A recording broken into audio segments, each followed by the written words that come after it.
Happy Sunday, everybody. This is A.L. Johnson with Elevating Men, and we're here for another motivational moments where we get your mindset right for the week ahead. I got my brother here, Mr. LaRon Barnes. How you doing today? Listen, I'm wonderfully well, Andrew. I'm excited about the conversation and topic today, man. I'm ready to jump right on in.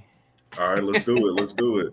And so, again, motivational Mondays or Sundays is a way for us to go ahead and get ahead of the week, get ourselves motivated, get our mindset right. And today we're going to be talking about overcoming mediocre thought processes because that's what holds us back. God didn't call us to be mediocre; He called us to be great. And so we're going to, ask LaRon a few questions so he can help us get there.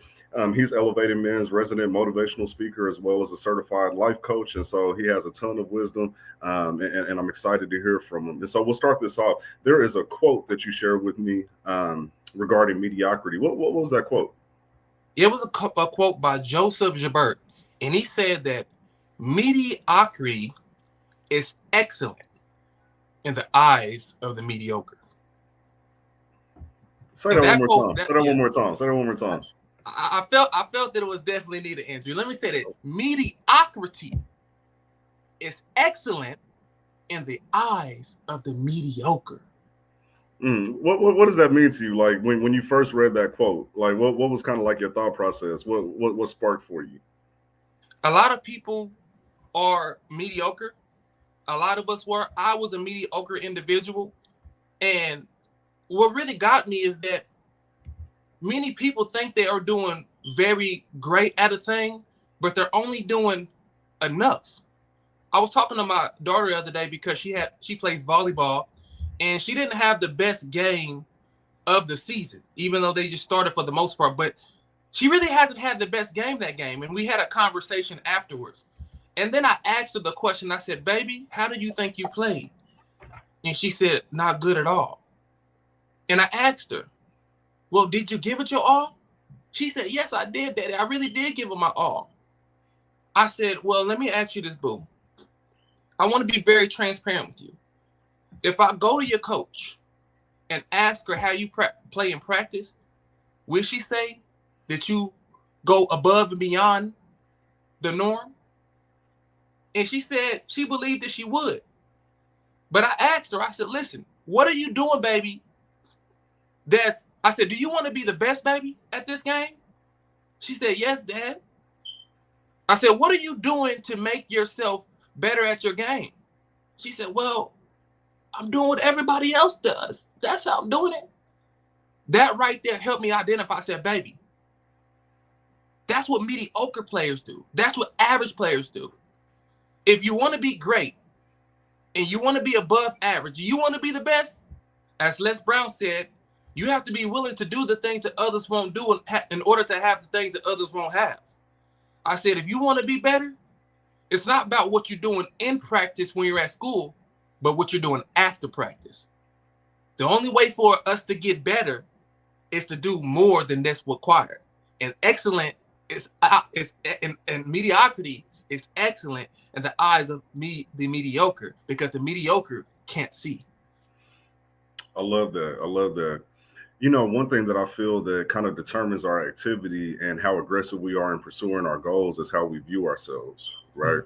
And so a lot of times, of course, we're going to compare ourselves to people around us. And so I kind of liken it to a grade card. So you've got that grade scale, A, B, C, D, and F, right? Yeah. And F is Yeah. the bottom. And so when you talk about mediocre, another word for that is average. And so that's your C student, right? Mm. Now, a lot of times a person can create a false perception of themselves when they remain in a state of mediocrity or being average. And what I mean by that is when you're a C student, depending on how you take a look at that, you can say that you're an A student because there's two below you. And if you never really look at the levels above you, you're going to place yourself higher than you actually are, right? All of us know somebody like that. They Yeah. think Yeah. they're way up here, but really they're, maybe the best of the worst, so to speak. Yeah. And then at the same time, it can work in reverse. You can be that average C student who only looks up, and then you see yourself as being at the bottom, like you're Mm. an F student, but you really aren't. And Mm. so when it comes to how we look at grading ourselves against our peers, how do you view that? How do you view that? Just the levels, when you're average, there's two above you and there's two below you. But some people just kind of ignore that fact one way or the other, and then it creates a misconception where they feel that, man, I'm worse than I really am, or I'm better than I really am. Yeah.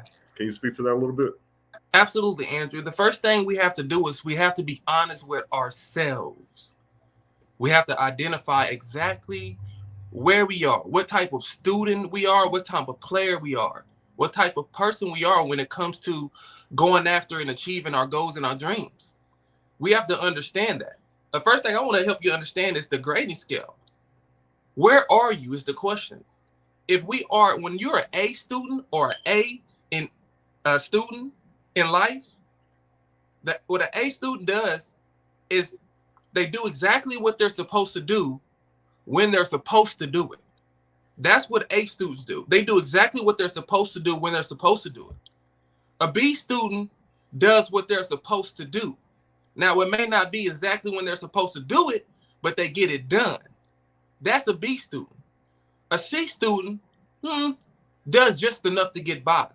And I think that's the category that most of us fall into. We fall into the category when we just do enough just to get by. A D student, they don't do enough. Flat out simple.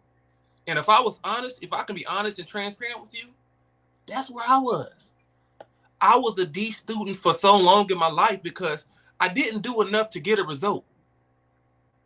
I didn't do enough to say, you know what? My dreams are coming true and they're manifesting. I had an A mindset. I don't want to step ahead of myself, but a B work ethic. You hear? A D work ethic. I wasn't doing what I needed to do. And so the first in the F student, they don't do anything. They don't do anything at all. Those are the individuals you see watching TV all the time, gossiping, just strictly in front of video games, and they're not going after anything in life. They're just there. And so what we have to do is we have to identify, where are we? An honest, transparent look at ourselves. Where am I? What type of student in life am I? And once we are able to identify that, then we're able to make moves and make progression to make ourselves better. I love that. I love that. So if we kind of stick with the grade card, because I like that. I like that. So if we stick with the grade card a little bit, for people who are wondering, what areas should I be evaluating myself on to help me move forward in life? Like how do I determine that grade? What are the what's the criteria? Absolutely, man. That's an amazing question. I love it, man. The three areas that we are to identify when it comes to grading ourselves. One is in the area of mindset. Two is in the area of skill set. And three is in the area of work ethic. Let me explain this. Many of us, when it comes to mindset comes down to how we see ourselves. Because we can never act outside of alignment with the way that we see ourselves. If we think we're a failure, we'll always be a failure. But if we think we are a success, we'll always be a success. When we think we're failures, we don't do certain things that successful people do. Because we don't feel that we're good enough. We don't feel that we're capable. We don't feel that we have the necessary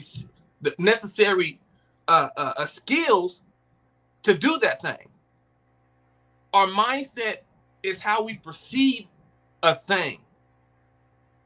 Our mindset is really how we perceive ourselves, but we look at the outside circumstances, situations, and say, you know what? They're not ideal for me. That's a mindset that it's not going to work out for me. That's a mindset. I can't. That's a mindset. You know what I tell my children? When they tell me they can't, I say, you better not use that bad word in my house again. Why? Because I'm shifting their mindset to let them know there's nothing that you cannot do. It's all about how you see a thing, all about ultimately how you see yourself. Now, skill set. A skill set is what we are able to do. That's what a skill set is. Are we actually able to do what we're set out to do? And when we don't have the skill set, it plays a role on our self-conscious. It plays a role on how we see ourselves. It plays a role in our mindset. Because if we don't feel capable or have the skills to do it, it immediately triggers, oh my goodness, I can't do it. That's a mindset. And what happens when you believe that? You don't do it. So we want to make sure that we have the skill set to actually do what we're going to do. We have to grade it. Am I where I need to be in my skills? Do I do what I need to do when I need to do it? What am I doing to improve my skills? You hear what I'm saying? The skill. And then last but not least, what we want to grade ourselves on is our work ethic. Now, let me say something to you. The work ethic part was the most challenging part that I personally had to deal with. I had an A mindset. Come on. Watch this. I even had an A skill set. Talented, gifted. But I had a D work ethic. I wasn't willing to do what I said I would do. I wasn't willing to get up and put in the work. I was lazy. I gave excuses. I was fearful. If I'm honest with you, and it all plays down to mindset as well. Because I was fearful with my mindset that I was fearful of success, I felt that if I succeed, I wasn't going to be able to manage it. And then let me tell you this. I was afraid, Andrew, of success because I felt that since I'm not disciplined now, mindset, watch this, I'll give myself a B mindset. But since if I became successful now, since I wasn't disciplined, when I became successful, I wouldn't be able to manage it. I'll be undisciplined again and lose it all. So because of that mindset, I never did what I need to do to build myself up. But you got to grade yourself in those 3 categories, and that'll let you know where you are and how to get to where you're going. I love that. So let me make sure I heard you right. So we have mindset, skill set, and then work ethic, right? And so in your life coaching business, let me ask you this. I know you said your issue was work ethic. What do you tend to see the most from your clients as their area that they need to improve in the most? The very first thing is their mindset, bro. It's their mindset.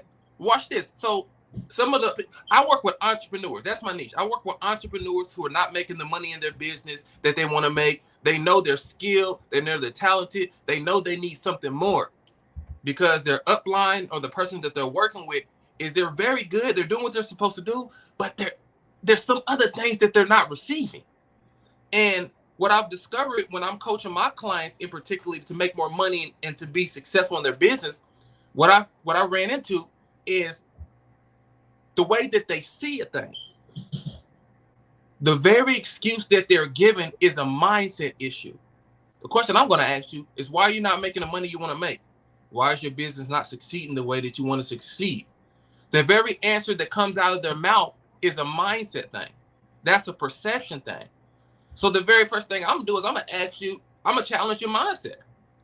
Why is it that you see it this way? And you're going to tell me everything that you tell me. They tell me everything that they tell me. And then I ask them a question. Just questions following, okay, if you're perceiving it like this, is it possible that you're looking at it in a way that's not conducive or not helpful? And is it possible that you can change that? And the obvious answer is yes. And from there, we start working on how can we change that? And that gives them the result that they want in their business. I see. So with mindset, why do you feel that people have such a negative mindset? Because I feel like you have a unique point of view because you get to talk to a lot of people about this specific thing and kind of get some of their deeper thoughts. And so what have you been hearing as far as, well, this is why I think so negatively, or this is why I really don't have the self-confidence that I need to succeed in life? Where is that coming from? Like many people, other people, including myself, was told by someone that we couldn't. It came from a place of our youth. It came from a place of people that we've valued, we've trusted their opinion, their authority. And we took on that self-image. We said to ourselves, yo, they know what they're talking about. So we accepted the belief. And that belief stuck with us all the way up until now. Even our failures, Andrew. We've tried at things and they didn't come through, but because we didn't have a persistent mindset, a mindset that said, no matter what, I'm going to make it, I'm going to do it, I'm going to succeed. Because we didn't have that mindset, we connected our failures as we identify our failures as ourselves. And when we identify our failures as ourselves, we see ourselves as failures. And once again, I said this, we can never act outside of alignment with the way that we see ourselves. So if we see ourselves as failures, we'll always act like failures. That makes sense. That makes sense. So on the skill set portion of it, for a person that says, hey, I'm my mindset is there. Like I see myself in a positive light, but I really just don't have all the skills that I need. How do they pursue that? How do they go after it? Well, the first thing that we have to do when we identify that we have a skill set issue is that we have to work on ourselves. Watch this. We have to begin to connect and surround ourselves with people who have the skill set that we don't have. We got to begin to invest in workshops. We got to begin to invest in seminars. We got to begin to invest in relationships with people who have the skill set that we admire. See, the thing about it is that the way that we improve our skill set is first by identifying, once again, where we are, then identifying what skill level we want to be on. And then lastly, we got to go ahead and take action. Action is practice. When we want to enhance our skill set, when we don't have the correct skill set that we want to have, we got to practice that thing. Look, you're hearing me talk right now. I don't know what you perceive of me as a speaker. I don't know, but one thing I do know is I'm working on myself. One thing that I do know is that when I'm off camera, I'm practicing speaking. I'm practicing communicating. I'm practicing exactly how I'm going to deliver this message so that you can feel me, not just hear me. I want you to feel me through the screen, but that takes practice. I always had the gift of gab, I was told. I've always had the gift of gab. But what I didn't have was the impact of the delivery that I have now. I didn't have the delivery part of it. And so now I'm not just talking, I'm talking with passion, I'm talking with authority, I'm talking with a consciousness of how I want you to feel because I practice. So if you want to increase your skill set, you got to practice. Definitely, definitely. Now, one thing that I've seen too, so I've done a lot of training as far as sales. I've trained in the insurance industry for several years, a little bit over a decade, and so I've helped a lot of people identify what their weakness is in their business. And what I've seen the most is what you said you struggled with the most, and I even struggled with as well is work ethic. And I almost think that that's the one that affects the majority of people. Once they get past that mindset, they've acquired some skill, they've sat through the training and all of that. I believe mindset and work ethic, those two, because skill set is kind of something that, if you read the books, if you go through the seminars, if you practice, if you do all of those things, you can develop the skill set, right? But then sometimes work ethic becomes a barrier, and work ethic ties back to your mindset. What is it that you're thinking about that isn't allowing you to move forward and put in the effort that you need to? And so when it comes to work ethic, what are you seeing? Where are people failing in their work ethic? To be very transparent with you, Andrew, laziness. I had to be honest with myself about that one, bro. I was lazy. I didn't want to expend the energy. I knew that it would take time, and I wanted instant results. Many of us want instant results. Many of us want popcorn results. What's that? A minute rice was results. And we don't want to take our time to. We don't want to take the time that is needed in order to sharpen ourselves and do the work. When I used to work in Primerica, when I should have been working, I was sleeping. I was laying down. I was seeing my bank account dwindle because I wasn't putting in the work. I would get up sometime and I would be excited. Baby, we about to do it today. We about to do it today. When she went to work, I went to bed. Did you hear me? Listen. And as a result of that, my life was impoverished. I wasn't making the money that I wanted to make. My business wasn't growing. And internally, I didn't feel good about myself because I knew I had the skill. I knew I had the talent. I know I had the ability, but I didn't have the work ethic. And what I realized, Andrew, is when you have the gift, the talent, the skill, the ability, but you don't have the work ethic, it makes you feel frustrated. It makes you feel down.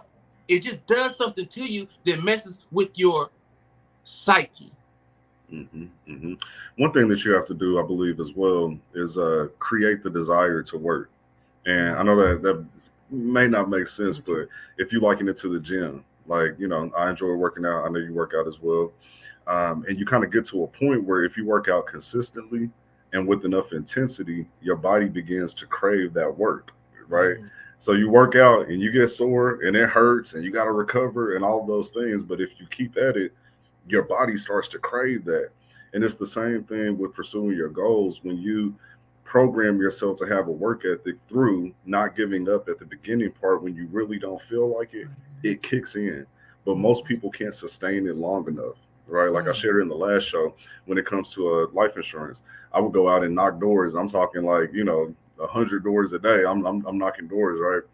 Um, what it would take is for me to get through that first like 10 or 15. Those are the hardest. Those are the hardest. Yeah. But then I've had a couple conversations. I've laughed and joked with a couple families. I've had somebody say, hey, you look sharp today, or whatever. And then it gives me that extra boost, and now I can keep going. But the issue that I've seen with agents that I've trained is that they can't get through that first 10 or 15, right? Even when it comes to making phone calls, the hardest call is the first one. But you have to go into it knowing that if I go ahead and just kind of push through these few uncomfortable moments, it's going to get easier. So Yeah. work ethic is something that can eventually become a downhill ride versus all uphill.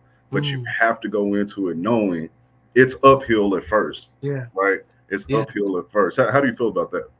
Man, I 1,000% agree. You got to get started. What is that saying? He said, you don't have to. Les Brown said that you don't have to be great to get started, but you have to get started to be great. And that's all some of us really need to do is to get started. It is a downhill slope once you get started because what that word or what that happens to turn into is a word called habit. Now, once we gain the habit, once we gain momentum pushes his own self on. Momentum drives his own self, meaning that it takes less effort for us to get going and get the result that we want. But you're 1,000% correct. We got to get started to be great. And many of us don't ever reach our greatness because we don't get started. Or we wait for years and years and years and years, and we're still talking about the same thing, but nothing happened because we never took action.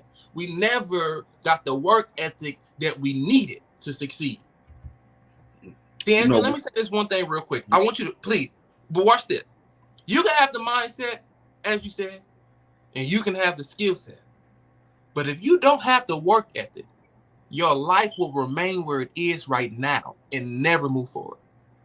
mm, so I'll share with you one of the tools that I use to ingrain work ethic and to give me those constant reminders. I utilize my calendar in a way that a lot of people probably don't. And so on my calendar, in addition to, I have a meeting at this time, I need to make a call at that time, I got to check my email, etc. I have my gym time. But in addition to that, I even put messages to myself, right? And so when you Mm. talk about, hey, wife goes to work, I go to bed because I really don't want to get out here and, do this Primerica thing or whatever it is. I have little reminders in my phone of things that are important to me. Mm. So talk trash to yourself on your calendar. right? And so if you Come on. know, because you over time you're going to know yourself. So if you know, okay, I wake up with this negative mindset, put something on your calendar that's going to ring and remind you, right? Because most Smart. of us in this day and age, we ain't letting go of our phone too long, and so you want to go ahead and put those messages on your calendar. Wake up! Come You got on. to get to work, right? The bills are due. You know what I'm saying? I Maybe in got. the middle of the day, you've got an alert that says, keep going, don't give up, right? And so you can schedule your own motivation. That's a tool that I use for myself. Do you have any particular tools that you use, or how do you feel about that? No, I think first of all, Andrew, that's dope, bro. That's dope. Setting a reminders, motivational reminders of where you are, where you're going, and what you're doing. I think that's an extremely amazing and unique thing to do. This what I would add unto that is that what is going in your mind? What are you listening to? You hear what I'm saying? What are you listening to? What is pushing you? What is motivating you? Who are you allowing to be in your circle? One thing that I really found that is drastically helpful to me is the people that I have in my circle. Accountability partners. Andrew, I have you. You're one of the ones who are in my circle that I can talk to, that when I'm not doing what needs to be done, you hold me accountable. I have other accountability partners in different areas of my life. There's people who hold me accountable in business. I got people who hold me accountable with my motivation, my coaching. People who hold me accountable when I say that I'm going to do something and I haven't done it out of love. It's having accountability partners. One thing that I say is that we can only go as far as our circle. Dennis Kimbrough said that if you're the smartest one in your group, you need to get a new group. And so we need to make sure that we get around smarter people, disciplined people, people who will hold us accountable with love. And those are the people that are going to push us to get to our goals and our dreams. I love that, man. I love it. I love it. So we only got a couple minutes left, man. I definitely want to give you an opportunity to tell people kind of what you have going on. I know you got a lot going on behind the scenes. I don't want to say it for you, but if you have anything that you want to share, and also let people know how to connect with you as well as how they can get that promotion that you have going on for your coaching. Absolutely. Well, check this out, guys. I got some amazing news for you. I'm trying to tell you. I didn't create the course, I have a course coming out real soon, and it's helping entrepreneurs and it works even outside of this field, but entrepreneurs in particularly overcome beliefs that are limiting them, the beliefs that are keeping them from being successful in their business and ultimately in their life. And I have this course coming out. I'll give you the updates on that. You'll see it on LaRon the Motivator coming. Also, I'm offering a few clients. I think what I'm doing right now, just the first, I think I'm going to work with 5 clients right now, to where if you're an entrepreneur or if you're facing issues with not making what you want to make in a business and it's not going to where you want to take it, I want you to reach out to me, and I want you to tag me or say entrepreneur, message me on Around the Motivator Entrepreneur, and I'll get back to you. We can work some things out, have a consultation to see how we're going to take your business to the next level. So I have a course coming out. I'm working with 5 clients. The first 5 clients to reach out to me on Around the Motivator with the word entrepreneur, so I'll know individually that you're coming to me from here. We're going to work together, and we're going to put you in a position to where you're going to be making the money that you want. But you can also find me on there, LaRon the Motivator, and Instagram at LaRon08. That's how you get in touch with your boy. Man, that is perfect. That is perfect, man. Well, listen, I appreciate all the knowledge and the wisdom and the nuggets that you drop. People that are watching, definitely share this with your network, replay it, take notes, because this is about you becoming a better you. And so thanks for tuning in. We'll definitely be back next week, and we'll go ahead and announce the time and the date. You know, you'll see the flyer. Make sure that you come back next week so we can get you pumped up again. So thanks for tuning in. Motivational Moments with LaRon Barnes.